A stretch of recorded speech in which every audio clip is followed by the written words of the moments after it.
गंगा स्तुति प्रश्न उत्तर। पहला प्रश्न है, गंगा स्तुति कविता के कवि कौन हैं? उत्तर लिखेंगे, प्रस्तुत पाठ हमारे हिंदी पाठ्य पुस्तक किसलय से लिया गया है। पाठ का नाम गंगा स्तुति और लेखक का नाम विद्यापति है। दूसरा प्रश्न है, गंगा के किनारे को छोड़ते समय कवि की आंख से आंसू क्यों बह रहे थे? उत्तर लिखेंगे, प्रस्तुत पाठ हमारे हिंदी पाठ्य पुस्तक किसलय से लिया गया है। पाठ का नाम गंगा स्तुति और लेखक का नाम विद्यापति है। गंगा के किनारे को छोड़ते समय कवि की आंखों से आंसू इसलिए बह रहे हैं क्योंकि कवि ने मास प्रयत्न गंगा के निर्मल जल का पान किया था। फैली विस्तृत जल राशि की अलौकिक शोभा के दर्शन किए थे तथा आध्यात्मिक सुख का अनुभव किया था। इस अनुपम सुख से वंचित होने के कारण कवि का हृदय व्याकुल हो उठा, जिसे उनकी आंखों से आंसू झरने लगे और उनकी आंसू एक धारे के रूप में बहती है और उसी को यहाँ पर उन्होंने गंगा स्तुति में प्रस्तुत किया है। तीसरा प्रश्न है, कवि गंगा से किस अपराध की क्षमा मांगता है? उत्तर लिखेंगे, प्रस्तुत पाठ हमारे हिंदी पाठ्य पुस्तक किसलय से लिया गया है।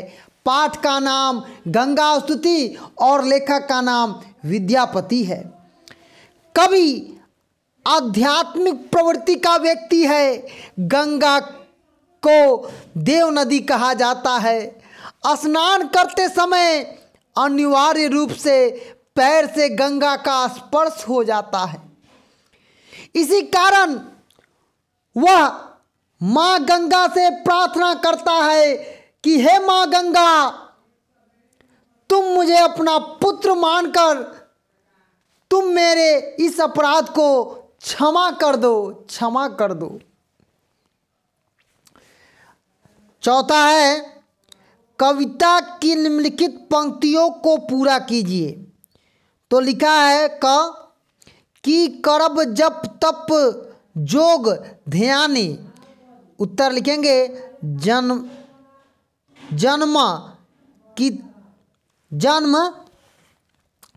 किरारथ एक ही समानी। दूसरा है, भय नहीं भनई विद्यापति सदमहु तोहि अंतकाल जनु बरसहु मोहि। आगे है प्रश्न,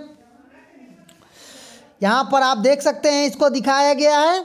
आगे प्रश्न है कि इस पाठ का शीर्षक गंगा स्तुति रखा गया, क्या आप इस शीर्षक से सहमत हैं? यदि हाँ तो क्यों और नहीं तो क्यों?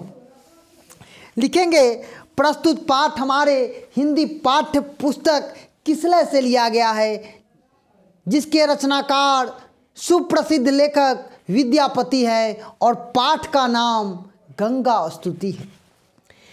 किसी भी पाठ का शीर्षक उसके कार्य और विषय के उद्देश्य के अनुरूप रखा जाता है।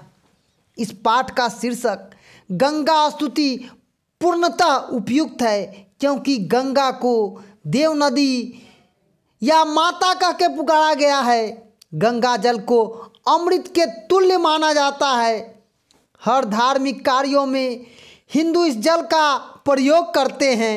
ऐसे पवित्र जल से कवि ने अपने पैर रखने की जो गुनाह की थी, इसीलिए अपने लिए अपराध से मुक्ति पाने के लिए गंगा की स्तुति की, ताकि वह अपने किए गए पाप से मुक्त हो सके। अतः गंगा स्तुति शीर्षक पूर्णतः उपयुक्त और सार्थक है। आगे प्रश्न है, गंगा के अतिरिक्त अन्य नदी भी हमारे जीवन के लिए उपयोगी है। इन नदियों का हमारे धार्मिक जीवन पर क्या महत्व है? उल्लेख कीजिए। उत्तर लिखेंगे, प्रस्तुत पाठ हमारे हिंदी पाठ्य पुस्तक किसलय से लिया गया है। पाठ का नाम गंगा स्तुति और लेखक का नाम विद्यापति जी है। गंगा के अतिरिक्त अन्य नदियों का भी हमारे दैनिक जीवन में बहुत उपयोग है। इन नदियों से नहर निकालकर हम खेतों की सिंचाई करते हैं। नदियों पर बांध बांधकर बिजली का उत्पादन किया जाता है। आज का नगरीय जीवन बिजली पर आधारित हो चला है। नदी तट के गांव को जल की सुविधाएं प्राप्त होती है। नहाने, कपड़ा धोने और मवेशियों को नहलाने की सुविधाएं। नदी तट के लोगों को पानी की कमी महसूस नहीं होती है। कार्तिक पूर्णिमा या तिला संक्रांत या तिला क्रांति में समय नदियों में स्नान करना लोग पुण्य का भागी बनता है। तो आज हम लोग गंगा स्तुति प्रश्न और उत्तर किए हैं, जो कि बिहार बोर्ड के विद्यार्थियों के लिए अति महत्वपूर्ण होगा। धन्यवाद।